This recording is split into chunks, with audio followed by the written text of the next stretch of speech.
हो तनी ताकल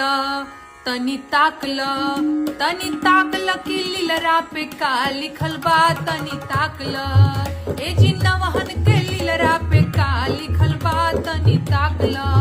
नमस्कार दोस्तों, जैसा कि आप जानते हैं कि नेहा सिंह अपने दर्शकों के लिए या अपने व्यूअर्स के लिए या यूं कहे अपने चाहने वालों के लिए बहुत सारा गाना गाई हैं और गाती रहती है। तो वैसे ही ये जो गाना अभी सुने हैं वो हम पूरा सुनाएंगे आपको, लेकिन उससे पहले हम आपको बता दें नेहा सिंह अपने फैंस के लिए हर दिन कुछ ना कुछ एक्टिविटी करती रहती है।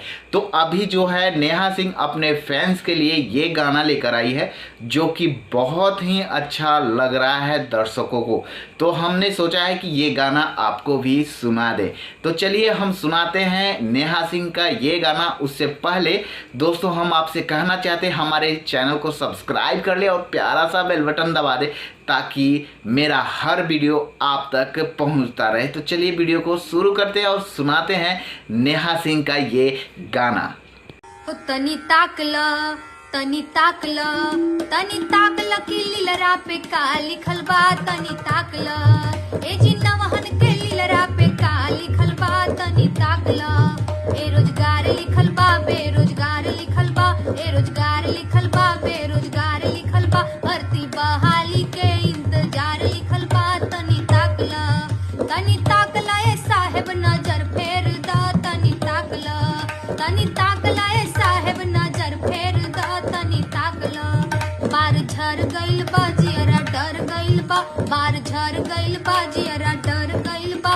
हमर 30 ले 35 उमर भइल बा। तनी ताकल ए साहेब दया कर।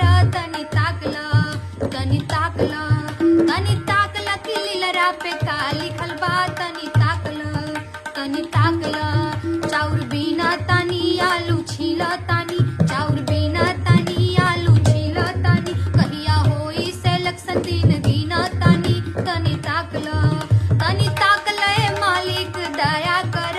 तनी ताकल ए जी नवहन के लीलरा पे का लिखल बा। तनी ताकल तिलक हरू ना हमरा दुआर लिखल बा। तिलक हरू ना हमरा दुआर लिखल बा। ए जी कोयला ले किस्मत हमार लिखल बा। तनी ताकल ए साहेब दया कर।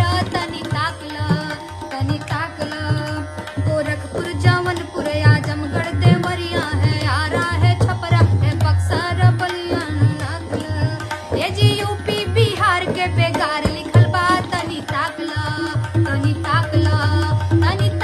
ए मालिक दया कर। तनी सुन ल कि कनवा के ऊंच सुनेला। तनी सुन ल, तनी ताकल, तनी सुन ल, तनी